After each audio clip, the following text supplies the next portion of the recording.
His name is Jehovah Jireh. I've called out that name many a time. Many a time I've called out that name. I didn't have nothing, down to nothing. Not even a ramen noodle soup to eat. And I've called out to the Lord. You know you're bad off if you can't afford ramen noodles. I'm just saying. And I cried out, Lord, I ain't got nothing. I need something, anything. Jehovah Jireh, my provider. It's translated, the Lord will provide. And although a lot of times we look at that financially, but He'll provide you with peace. He'll provide you with a sound mind. He'll provide you with friends who love you unconditionally. He'll provide you with people who will lift you up when you're tore down. He'll provide you with a church who will stand with you and love you through everything you're going through. The name is translated, the Lord will provide, commemorating the provision of the ram in place of Isaac for Abraham's sacrifice. So here's what happened. God told Abraham, He said, hey, I want you to go and sacrifice your son. Abraham wasn't just going to sacrifice his son. He was going to sacrifice the promise that God gave him. Not only was Isaac the promise, he was a miracle. Sometimes God's going to ask you to do things you don't understand. Sometimes God's going to ask you to do things that makes absolutely no sense. Why would I go up on the mountain, Lord, and sacrifice the promise that you've given me and my wife?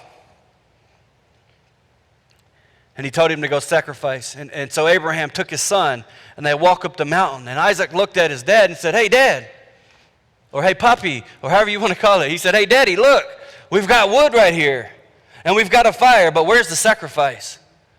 And Moses said, the Lord will provide a lamb.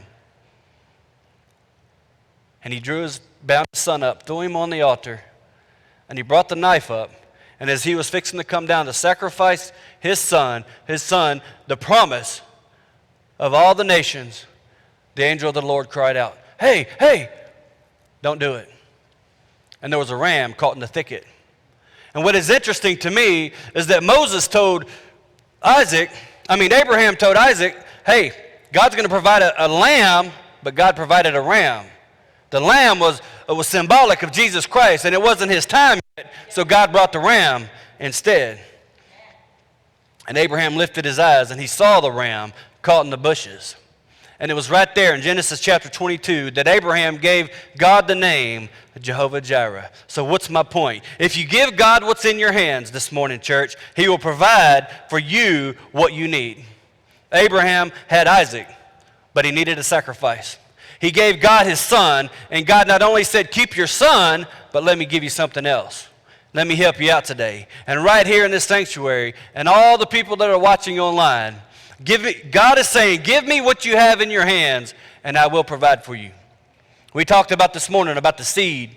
A seed, in order for it to grow and flourish and thrive, it has to die first. And sometimes the things that you're holding on near and dear in your hands and in your heart, you got to take it to the altar and give it to God and say, Lord, if this is right, if this is your will, then it'll die, but it'll grow.